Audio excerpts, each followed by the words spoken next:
Praise the Lord. യെശയ്യാ പ്രവാചകൻ്റെ പുസ്തകം 16-ാം അധ്യായം അതിൻ്റെ 1 മുതൽ 14 വരെയുള്ളതായ വേദവാക്യങ്ങൾ.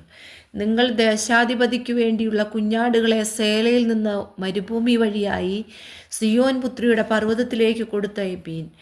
മോവാബിൻ്റെ പുത്രിമാർ കൂടുവിട്ടലയുന്ന പക്ഷികളെപ്പോലെ അർന്നോൻ്റെ കടവുകളിലിരിക്കും. ആലോചന പറഞ്ഞു തരിക, മധ്യസ്ഥം ചെയ്യുക. നിന്റെ നിഴലിനെ നട്ടുച്ചയ്ക്ക് രാത്രിയെപ്പോലെയാക്കുക. ഭ്രഷ്ടന്മാരെ ഒളിപ്പിക്കുക, അലഞ്ഞു നടക്കുന്നവനെ കാണിച്ചു കൊടുക്കരുത്. മോവാബിൻ്റെ ഭ്രഷ്ടന്മാർ നിന്നോടുകൂടെ പാർത്തുകൊള്ളട്ടെ. കവർച്ചക്കാരൻ്റെ മുമ്പിൽ നീ അവർക്ക് ഒരു മറവായിരിക്കുക. എന്നാൽ പീഡകനില്ലാതെയാകും, കവർച്ച അവസാനിക്കും. ചവിട്ടിക്കളയുന്നവർ ദേശത്തു നിന്ന് മുടിഞ്ഞു പോകും. അങ്ങനെ ദയയാൽ സിംഹാസനം സ്ഥിരമായി വരും. അതിന്മേൽ ദാവീദിൻ്റെ കൂടാരത്തിൽ നിന്ന് ഒരുത്തൻ ന്യായപാലനം ചെയ്തും ന്യായതൽപരനായും നീതി നടത്തുവാൻ വേഗതയുള്ളവനായും നേരോടെ ഇരിക്കും. ഞങ്ങൾ മോവാബിൻ്റെ ഗർവത്തെക്കുറിച്ച് കേട്ടിട്ടുണ്ട്. അവൻ മഹാഗർവിയാകുന്നു. അവൻ്റെ നിഗളത്തെയും ഡംഭത്തെയും ക്രോധത്തെയും വ്യർത്ഥ പ്രശംസയെയും കുറിച്ചും കേട്ടിട്ടുണ്ട്. അതുകൊണ്ട് മോവാബിനെപ്പറ്റി മോവാബ് തന്നെ മുറയിടും. എല്ലാവരും മുറയിടും. കീർ ഹരേശത്തിൻ്റെ മുന്തിരിയടകളെക്കുറിച്ച് നിങ്ങൾ കേവലം ദുഃഖിതന്മാരായി വിലപിക്കും. ഹെശ്ബോൻ വയലുകളും ഗിബ്മയിലെ മുന്തിരിവള്ളിയും ഉണങ്ങിക്കിടക്കുന്നു. അതിലെ മേത്തരമായ വള്ളിയെ ജാതികളുടെ പ്രഭുക്കന്മാർ ഒടിച്ചു കളഞ്ഞു.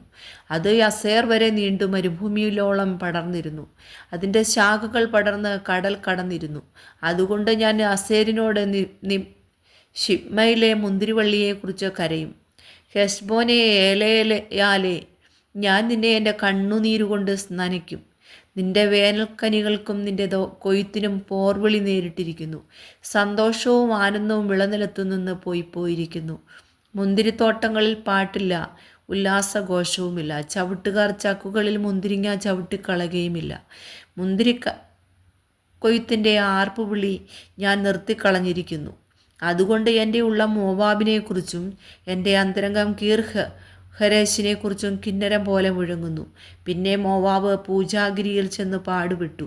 ക്ഷേത്രത്തിൽ പ്രാർത്ഥിപ്പാൻ കടന്നാൽ അവൻ കൃതാർത്ഥനാകുകയില്ല. ഇതാകുന്നു യഹോവ പണ്ടു തന്നെ മോവാബിനെക്കുറിച്ച് അരുളി ചെയ്ത വചനം. ഇപ്പോൾ യഹോവ അരുളി ചെയ്യുന്നതോ, കൂലിക്കാരൻ്റെ ആണ്ട് പോലെയുള്ള 3 ആണ്ടിനകം മോവാബിൻ്റെ മഹത്വം അവൻ്റെ സർവ്വ മഹാപുരോഹിതന്മാരോടുകൂടെ തുച്ഛീകരിക്കപ്പെടും. അവൻ്റെ ശേഷിപ്പ് അത്യല്പവും അഗണ്യവും ആയിരിക്കും.